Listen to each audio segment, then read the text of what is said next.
see me? All right. Holy freaking crap. It has been it's been a long time. And you know, I'm not in the car, and I'll get to this later, and by the title of the video, you already know what we're watching. Getting fit at the Callaway headquarters is incoming today. But let me brief you, before we get into that, let me brief you on my last 2 weeks, because I've been gone for a little bit. I've been gone. I've been busy. I have finished school. Sophomore year of college, totally done. No more school left, and it feels awesome. There were so many nights just like, you just kind of are anxious, like you know you've got tests coming, you know you've got final projects to do, but it's finally over. And then during all that time, we had, I think I played in like 3 golf tournaments. So I played in, I'm trying to think of one, the first one. Well, anyway, I played in the US Open qualifier. Unfortunately, did not qualify. We were playing really good, off to a really good start, messed up, didn't qualify, 3 over. Whatever, what can you do? And then later, we played in our conference championship.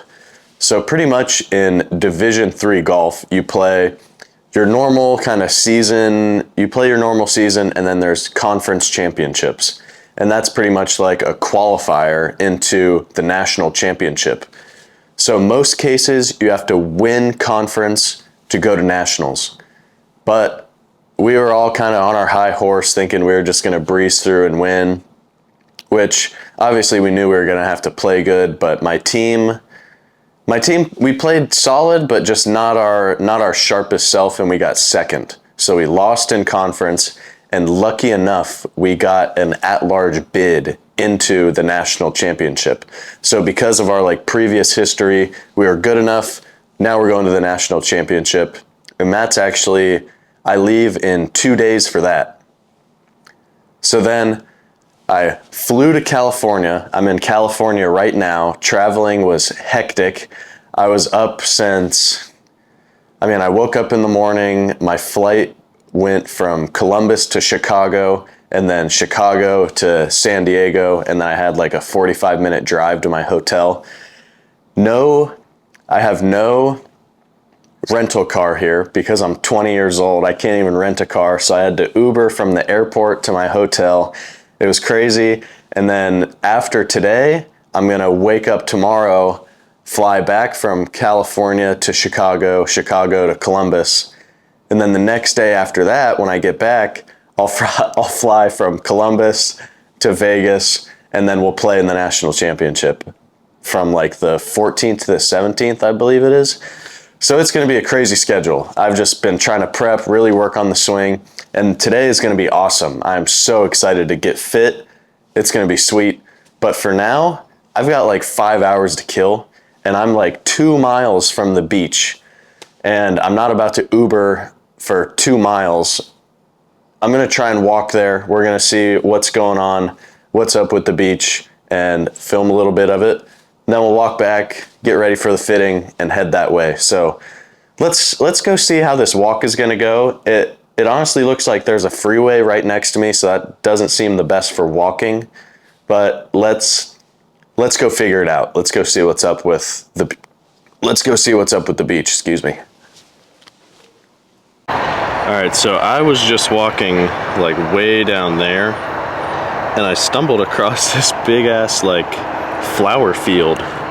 This is like the American flag. You guys can't really see it from here, but it's crazy. Like, where am I even going? I don't know where I just stumbled on this, but I'm just walking. Let me turn this around. So I'm just walking down the freaking way to try and get to the beach, which is like way down there. But just walking down, I found this huge ass crazy flower field. I don't know, it was just random, and I thought, when's the next time I'm going to be in California? So I decided to come check it out. Pretty cool. I don't know. I think I've got like another mile left to the beach. So I'm still trying to get there, check out these tide pools, see if there's any little creatures I can find or mess around with. But this was a sweet find. Yeah, look at this. Stinging all Nuts. Let's keep going.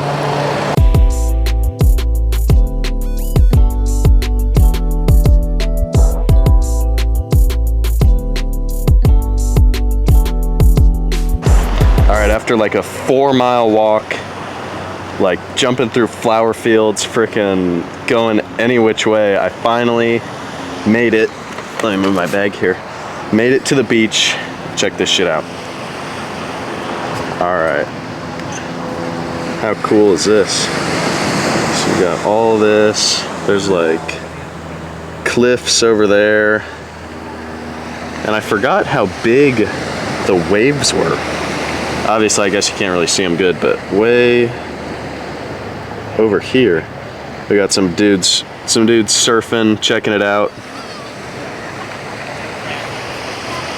It's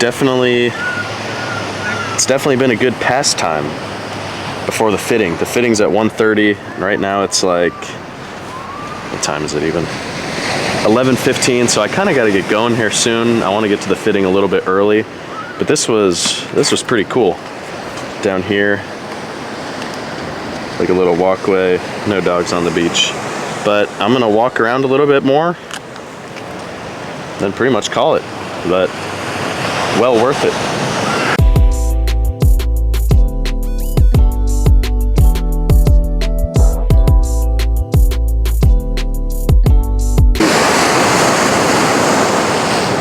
All right, not too bad.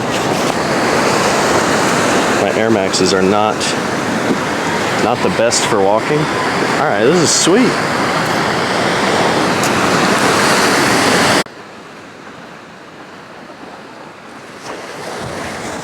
Whoa. Oh, shit.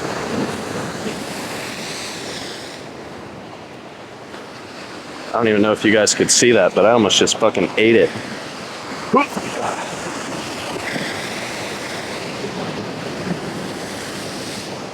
That's nuts.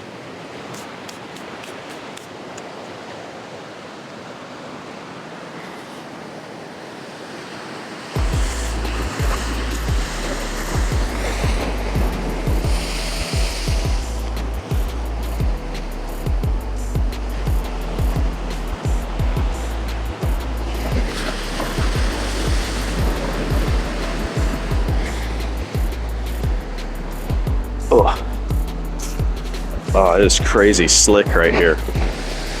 It is crazy slick.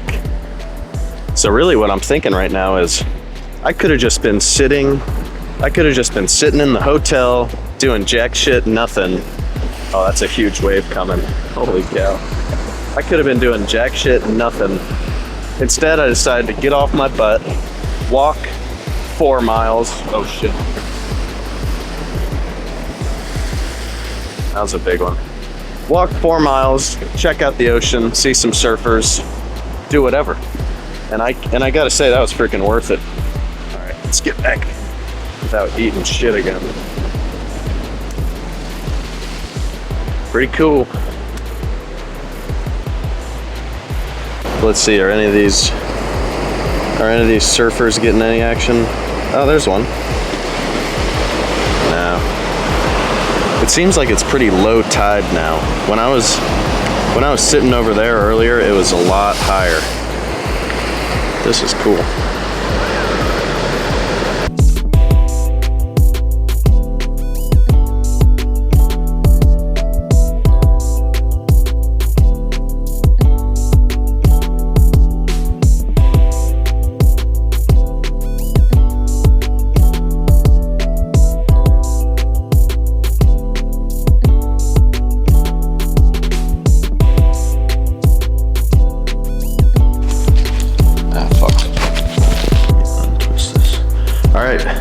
We made it back to the hotel.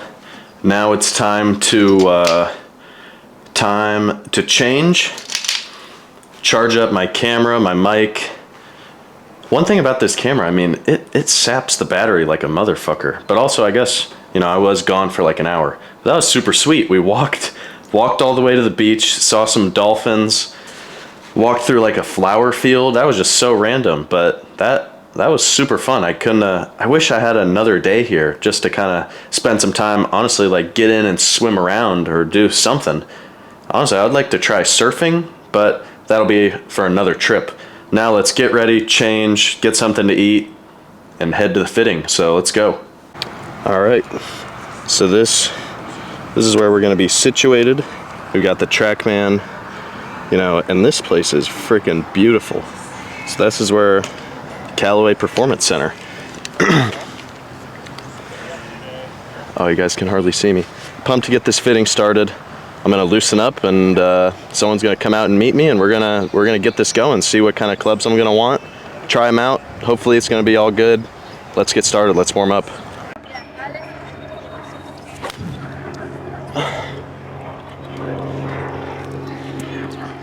I was telling my fitter, I was telling him I get so nervous during fittings. I don't know why. Just someone watching you hit balls.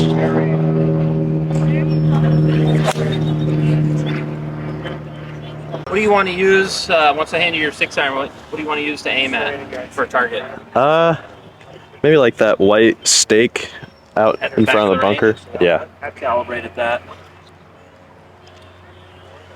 You don't have any sort of issues with shot shape or anything? Like you look up and see the ball go where it feels like it should go, whether it's a good shot or a bad shot, you know it's kind of like supposed to be doing that based on your feel?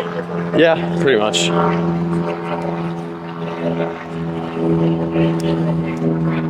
That's all you can ask out of the club. Yeah.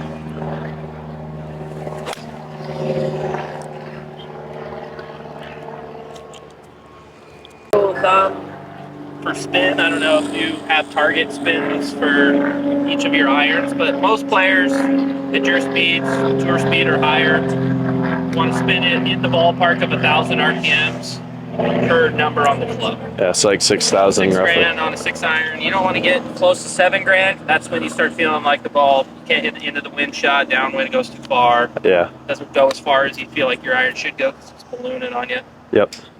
You know, obviously you don't want to get too low either because then it's hard to hit in between shots. And at the speed you've got, you probably hit way more less than full shots because your gaps are going to be bigger. Yeah.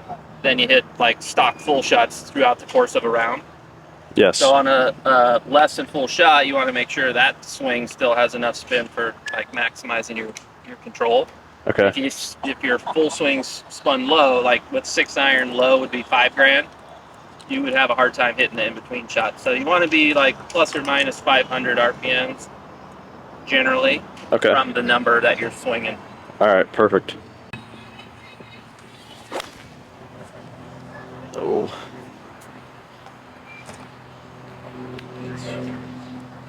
You definitely have the path to hit the little stock fade. While you were warming up, I was just kind of watching your path numbers. You're very subtly out to in with your path, so you kind of are likely to start the ball left of your target, and depending on what you're doing with face, have that little controlled fade.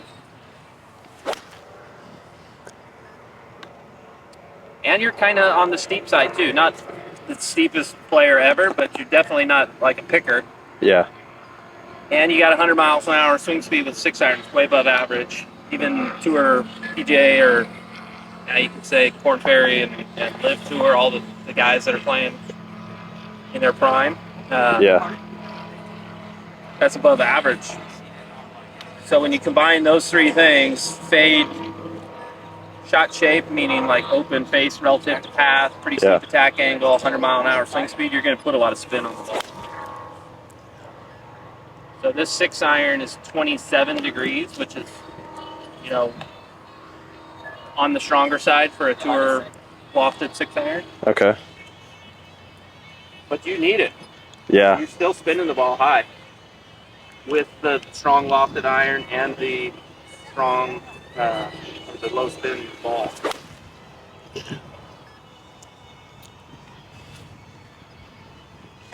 You remember when you got your irons, how much they had to strengthen those to get them where they're at? I don't think that's stronger than standard.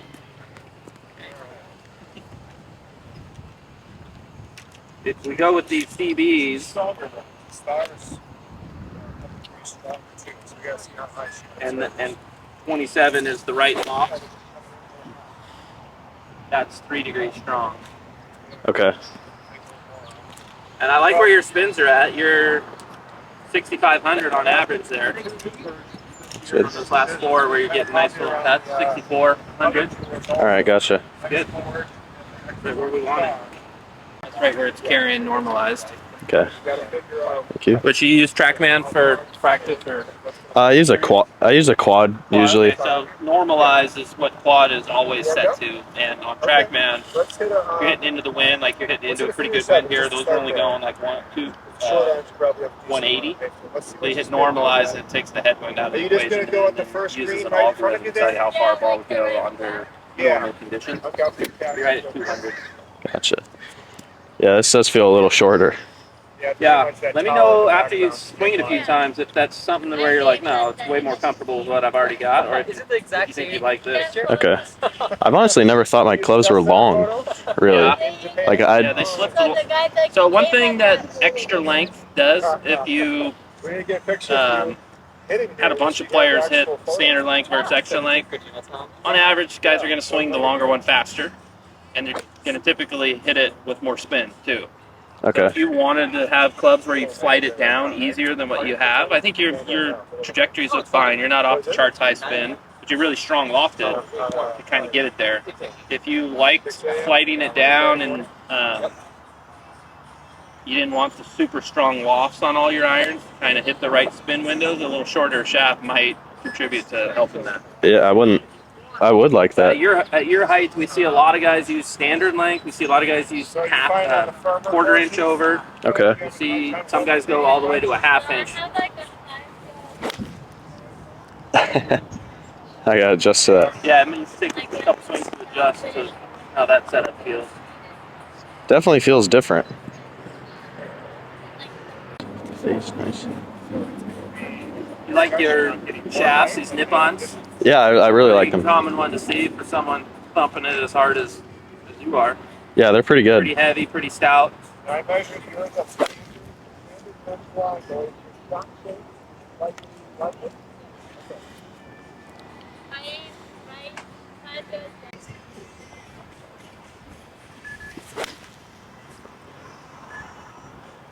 Definitely feels nice. Feel like it's going through the turf okay? It's not digging on you at all? The reason I ask that is because that sole doesn't have a ton of bounce on it, and it doesn't have a ton of width on it. Yeah. And then to get to the loss that you're playing on your 6-iron, I had to strengthen it 3 degrees. Okay. And when you take an iron and you bend the loft, it affects the sole. Yeah. The amount of bounce on the sole. So you're reducing the bounce if you strengthen an iron. You know, it's the main thing there. So you're taking an iron that's not a ton of bounce and then making it a little bit less. Okay, I see. Starting to hit pretty flush now. Yeah, this is nice.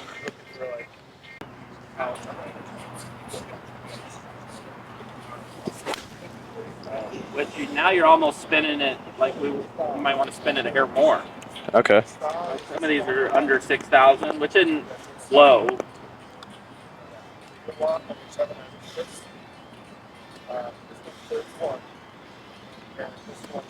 Launching a hair lower as well. So you're getting just a fractionally lower flight. It's going farther. And coming into the greens a little bit shallower. So if I were going to kind of like say where I would want everything, I would say you probably want the length half somewhere between standard and then yours is 3/4 over what our standard is. Okay. Like a 1/4 inch over maybe. Yeah. And then instead of 3 degrees strong, 2 degrees probably help you with your gapping with your short irons better if they're not, if your pitching wedge isn't super strong. Yeah. Probably hit your pitching wedge a mile, right? So then you feel like you have to hit a lot of like bunt pitching wedges or bunt gap wedges. Yeah. Guys that hit their pitching wedge like a mile, like, what do you hit yours? 150? I'd say so. Yeah. Yeah, around 150. So if you had like a 52 or a 50 degree gap wedge, I think you're looking at you got 50. 50, yeah. If you had 140, trying to get the 50 there, It's really tough. you have to hit it really hard. Yeah. And then you end up spinning it like crazy. It's just hard to control when the ball hits greens. You might suck it back too much. So if your lofts aren't quite as jacked up to get the spin down, like you can actually use the length to do it a little bit. Yeah. and the loft can be a little bit weaker, then you can hit your pitching wedge probably a little bit control, I think. Okay. I didn't measure the loft of your pitching wedge, but I wouldn't be surprised if it's like 43 degrees, Huh. which is pretty strong. Really bad for the bad spot. But I do like this setup here. I'll just change the specs ever so slightly on the length and the loft. Yeah, I don't mind this. Okay. So I would say this. The CB has been, this one's definitely the best one, how it feels so far, and definitely how it's been reacting. So let me get us back.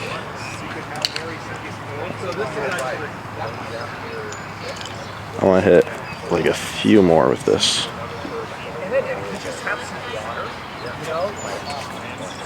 Yeah, the CB has definitely been the favorite so far.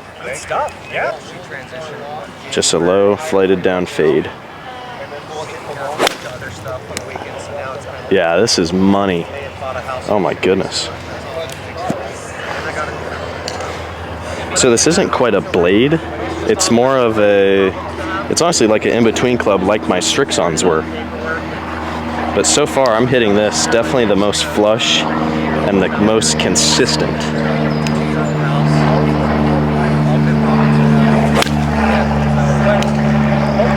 Oh. I mean, I feel like a kid in a candy store right now, how good these are. Super, super good. Let's just hit one more for the fuck of it.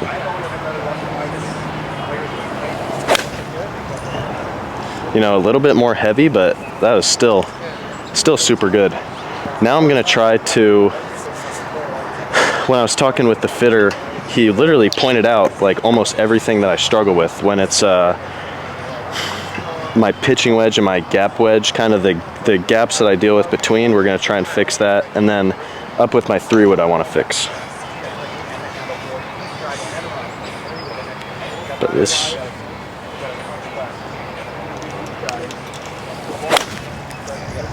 I'm trying to think. That's essentially how your bag's set up now. You know, no 3-iron and then a driving iron. I feel like the only things that has been bugging me is in my US Open local, there was like this peculiar dogleg right where you couldn't really hit it 300, but you had to carry it like 250, and the air was real heavy, and it was kind of like into the breeze where I wasn't sure that was gonna get over, and I hit the 3-wood too far, and like that was like the causing option for me not getting through. So that's been like really bugging me. And I just, that's kind of a rare one, but yeah, you're gonna get more use out of like something you could carry 260 probably than hitting your 3-wood 290. Yeah, I think something, because if I'll hit that off the tee, maybe a little spinnier or like it's hard into the wind, it goes 245. What I see a lot of guys do, or like it's soft, that have your speed numbers and your carry distances. They get the driving iron for literally that, for driving off the tee, and then they get, instead of a 3-wood, they get a club that they can hit into the par 5s. Yeah. So they don't go totally different distance. Like you might hit the driving iron with roll 265 or 70, and then you carry the whatever the other option is, 265 or 70, and then it lands soft. That's what I'm trying to pretty much get to. That might be a good way to set your bag up. Because a lot of times I don't really feel like I need a 3-iron, but a 3-iron would be kind of not pointless, like, but oh, it's a par 5 and 2. Can't quite get there with my 4-iron. Need 8 yards more than that. 3-iron. Yeah, exactly. I think you'll get more use out of having your bag set up where you got a club you can hit a stinger off the tee with. Yeah. So I'll hand you that. Got a 1-iron. Yeah, sure. Probably hit it off the tee. Use a little tee.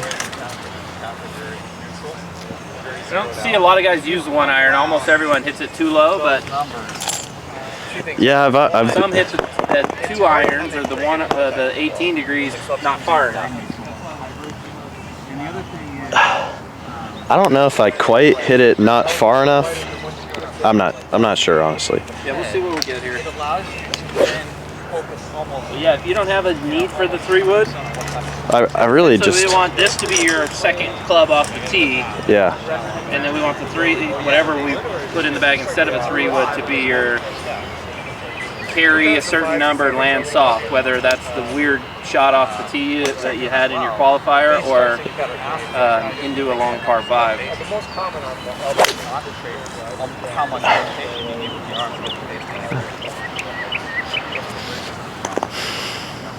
One of the things about, yeah, I think that looks good. Like in my head, I was thinking like tone up the 2-iron not quite to a 3, but a little bit more. So you can hit it higher. So hit it higher, and it would land a bit softer. That's how a lot of guys do it, and then they get, you know, a 3-wood type of club that just doesn't go as far as an actual 3-wood. Yeah. 70, so we know that if you like that better than what you were hitting. Your average is That was pretty solid, right? Yeah. So that's going to be kind of one-dimensional. Like, you don't have to try to hit it low and get it to chase. It's just going to do it automatically. Yeah. 3,400 spin, 275 after roll. I mean... So if you want a 275 kind of stinging, you know, driving iron, that'll do it. I mean, this, like, that was like a totally ideal off the tee. Yeah. Because sometimes I feel like I gotta tone my 2-iron down. That's lower. Hit it low. Yeah. Yeah. Yeah. If you go 1-iron, it's low. you're using it exactly for the reason that they're called driving irons. It's a driving club. Like that feels great. Really. That look like a height you want to see, and how about 265 to 75? Is that the yardage where you're like, okay, it's not driver, 270 yeah. off the tee? Yeah. So the 1-iron's an option, for sure. But it's one-dimensional for sure, so if you get another 3-wood, you're going to feel like I don't have the right combination, but if you're happy ditching the 3-wood like it sounds like you are, we need a club that you can hit way up in the air to a certain extent. You don't want to hit it too high either. And the right yardage as well. So you want like a 270 carry kind of club that you can hit high, soft, and maybe feels kind of versatile, like you can hit it off the tee or off the ground.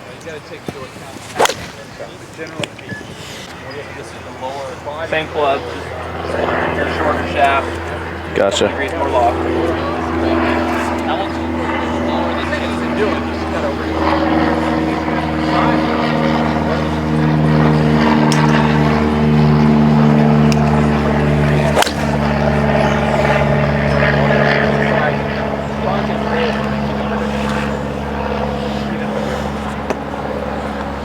260. Pretty solid. Yeah. And that was like the total? Yeah. Total 260? About 50-60%.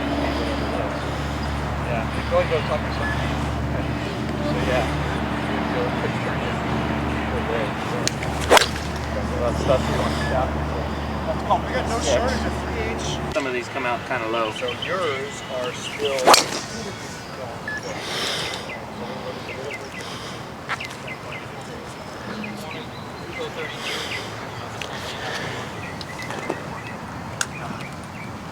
Got some heat though, 182 ball speed. What's the fastest you've seen it get up to? The fastest was like, maybe like 190. In the 90s? Yeah. The only difference is you're taking that one and bending it The weaker, so the recipe for the 330. the other one are bending it stronger. Two shots. I want to see something a little more subtle on the shot shape too. That driver's probably got some adjustability where you may tinker with it a little bit, but I see that model in particular, the model before it, a lot of right. Some players that's perfect for them, and then it's hard to get anything not to hook. That's not that model. Yeah. But you get a lot of balls where you just have a lot of fade. If I go to that landing, or I'm sorry, spin axis number again. Do you have 80s in your hybrid? That's what you want to see. Mine? Yeah, mine earlier were the lighter ones. Okay.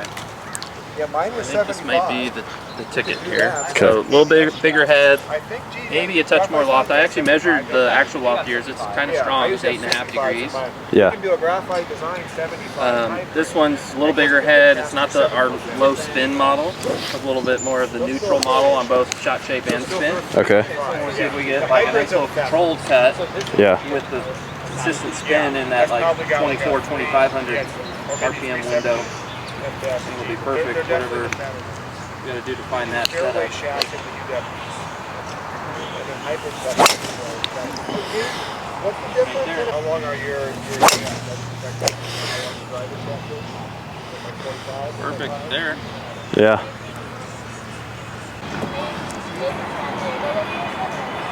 They'll probably be here. When you got 180 ball speed, having the proper spin and obviously a controlled shot shape kind of outweigh the need to launch it at 12 or.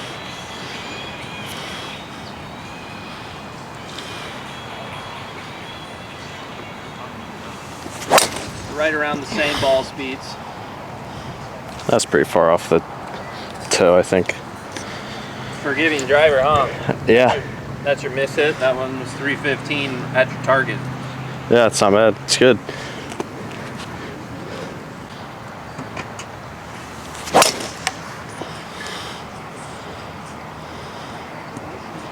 So that's our new driver called Triple Diamond Max. Okay. It's the shape of our Triple Diamond, which has kind of been known in the last few seasons as our tour shape, but bigger. It's 460. Our other one's 450. Yeah, compared to the Triple Diamond, which I'll have you hit next, Triple Diamond Max is a little straighter hitting. Okay. This one's starting left and maybe cut right to the middle of the fairway.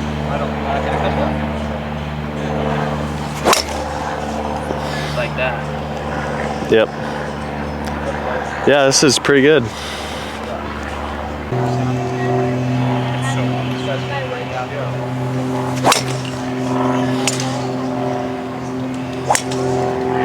This is definitely the most consistent Yeah. by far. Yeah, and at 320, that's probably going to be your biggest benefit. And the nice thing about this one, Yeah. how is it the most consistent? It's not like oh, you hit it 6 yards shorter than your good ones with the other ones. So Yeah. you're taking that trade off. They're just as long. Yeah, not the biggest difference here. Yeah, it's the same kind of max distance. In fact, your longest one of the day was 322.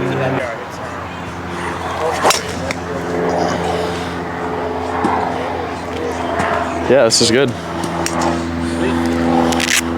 We'll put all those on a spec sheet, put it in a PDF format. All right, back to the hotel as you guys can see, and the fitting is done. That was unbelievable. So I tried out, you guys saw me hit 3 different irons. One was the Apex Pro, which is kind of more of like a blocky iron. One was the Apex CB, which was more of like a blade, which I really liked. That one was pure as fuck. You guys saw me hit it a few extra times when I was talking about it. And then I tried a 1 iron, a 3-wood utility club, so kind of something different, which I ended up going with. That was really cool. And then just the normal driver. I'm going with a AI Smoke Triple Diamond Max. So they don't sell that apparently. It comes out in like a few weeks, but the guys on tour can use it, and special me, they'll shoot me one of those. So that'll be really awesome. Big thanks to Zach Irons. I mean, this guy, if you guys remember way back when Josh Kelly, I had a broken driver, and Josh Kelly reached out to Zach, who reached out to me to hook me up with a new driver, and then later the full bag. So huge thanks to him, huge thanks to Callaway. That was unbelievable, super sweet. Guys, I don't know what to do now. I've got about like 4 hours left of sunlight, and as you can see, I went to the beach earlier and that was super fun, but I don't know what I'm gonna do. Maybe go back to the beach and hang out a bit, but this is gonna be a wrap on the video. I'm not sure how I'm gonna put together all the swings, because when I just have the personal mic on me, it's hard to hear the fitter and what he's saying to me, and then kind of notice the different swings that I'm doing. But it might be a little shortened from what the actual fitting was, just for time's sake. You guys don't want to see me hit the same shot over and over and over again. That's just like me sitting on the shoulder fly machine for 10 sets, just doing the same thing over and over. Gets a little boring. But this was such a sweet trip. I really honestly liked filming it out on the beach a ton, just checking out the waves and stuff. Definitely going to go back, and that'll be great. But always appreciate you guys for watching. And then I fly back home tomorrow, hang out for a day, fly back to Vegas for the national championship. Hopefully try and get a video out like that. It's definitely been a break, but I can't wait to get home. You know, I'm fully moved in, out of school, hit the golf videos hard. I'm thinking just a ton of playing videos or matches against other people, whatever you guys want to see.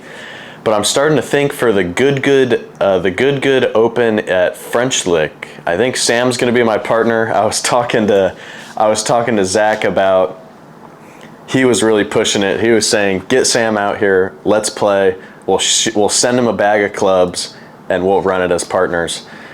And I think that is going to be a funny idea. So we'll have to do that. But I will see you guys in the next one. That's it. That's a wrap. Club fitting done. Can't wait. I'll do a full what's in the bag when I get the clubs. So be on the lookout for that. I'm out.